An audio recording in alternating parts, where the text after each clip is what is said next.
जिसकी धुन सुन के मैं काशी नगरी आई सफेद आंकड़े की जड़ता तो यही सफेद आंकड़े की जो जड़ होती है मैं ईश्वर का नाम लेकर तेरे डमरू की धुन सुन के मैं काशी नगरी इसलिए लगाया तेरे महापुराण की धुन सुन के मैं काशी नगरी आई हूँ। मुझे इस कार्य मैं काशी नगरी आई मैं काशी नगरी आई मैं काशी नगरी आई हूँ। मैं काशी नगरी आई हूँ। मैं काशी नगरी आई हूँ। मैं काशी नगरी आई हूँ। मैं काशी नगरी आई हूँ।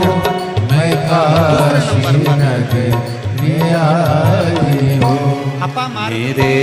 भोले ओ बम भोले मैं काशी नगरी आई हूँ। मेरे भोले ओ बोले अपा मैं काशी आपा मार का जो पौधा होता है उसका जो बीज होता है जैसे आप ऊपर लगा हुआ देख रहा है इसमें बीज लग रहा है पौधे को आप लोग देख रहे होंगे टीवी पर एलईडी पर एलईडी भी चल रही है एलईडी पर देख रहे होंगे कि ये आपा मार्केट का जो पौधा होता है ये आपको आपके घर के आसपास में कहीं पर भी मिल जाएगा जंगल में मिल जाएगा आपके घर के पास लगा हुआ मिल जाएगा ये हर कहीं आपा मार्केट का जो पौधा होता है इसका जो बीज होता है इसका जो फल होता है इस बीज को सुखा लिया जाता है सुखाकर इसको पीस लिया जाता है और पीस कर इसको जहाँ पर भगवान शंकर का शिवलिंग है शिवलिंग का जल बहकर जहाँ से नीचे गिरता है तो समझ ले थोड़ा सा आप लोग ध्यान में आ जाएगा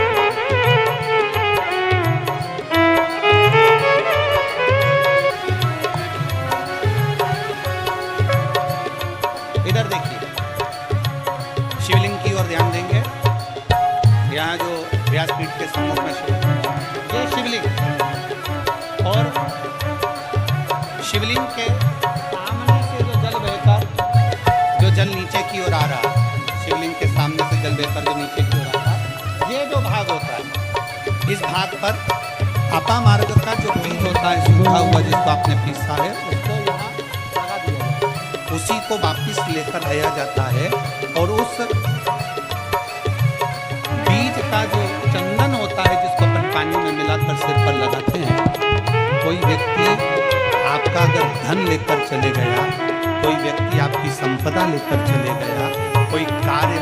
आपका बहुत दिन से कोर्ट में अदालत में चल रहा है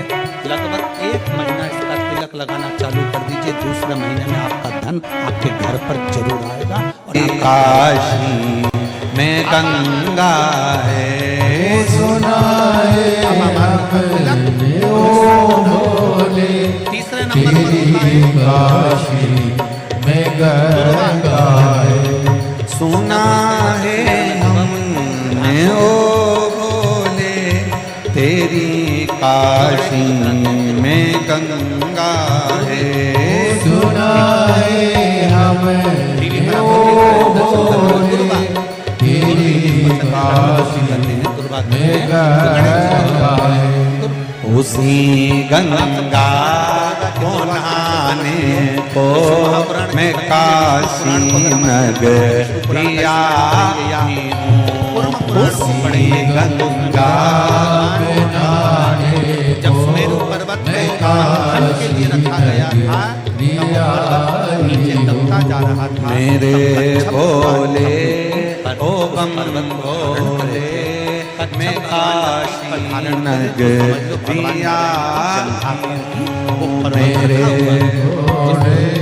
ओ भोले मैं काशी नगरी आई हूँ। मैं काशी जैसा जैसा जैसा रहा था मैं काशी नगरी आई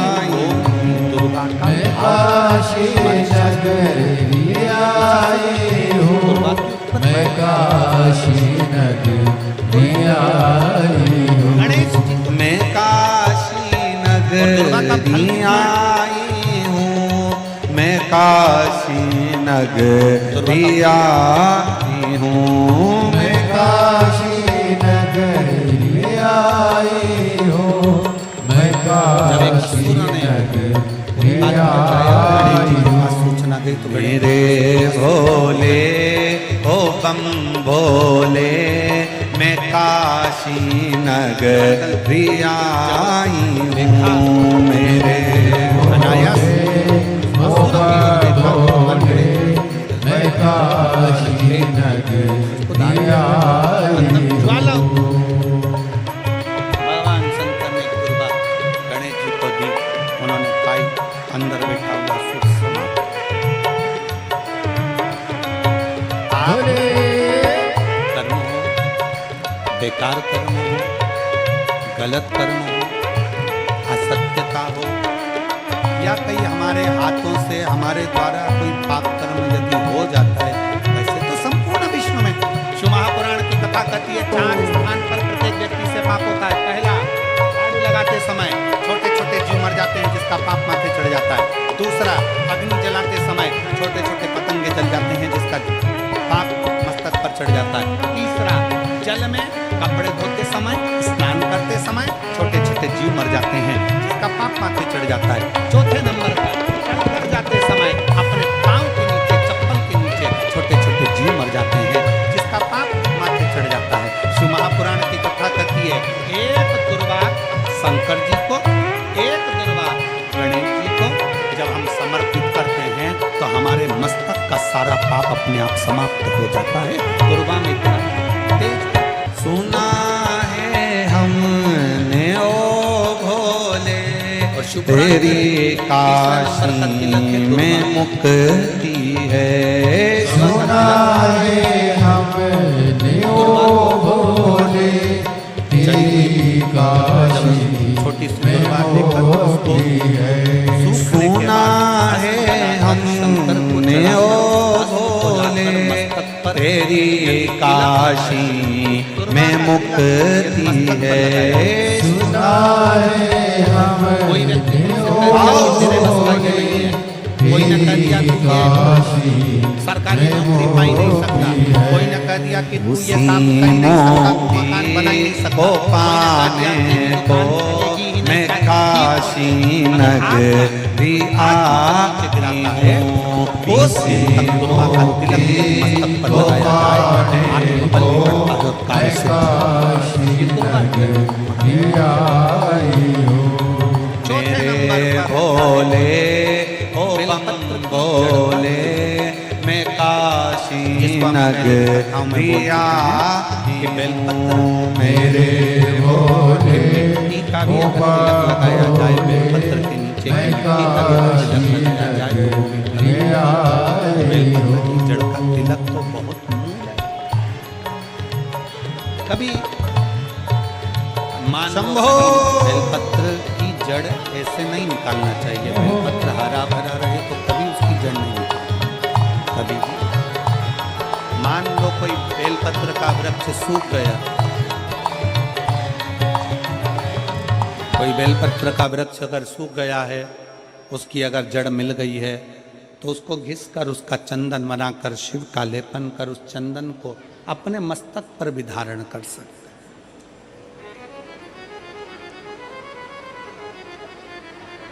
क्या होगा उससे? तो कहा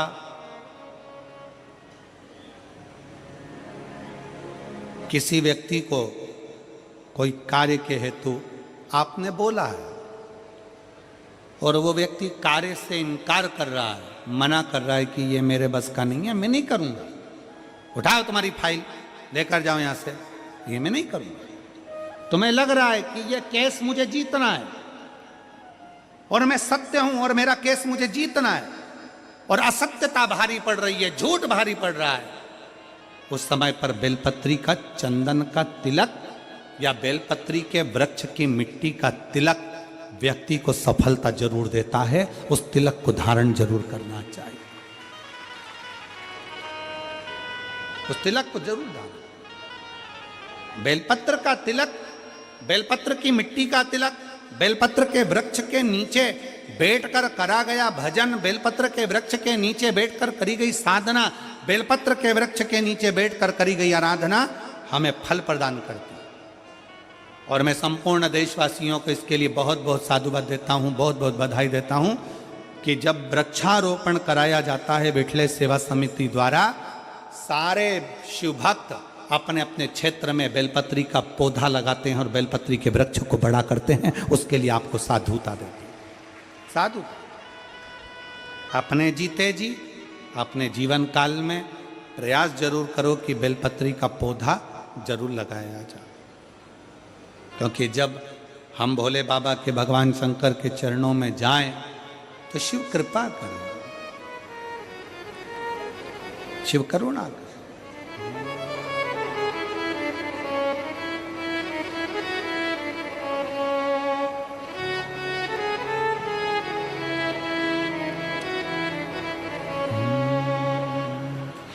और काहे की नैया बनी कौन खिवैया, काहे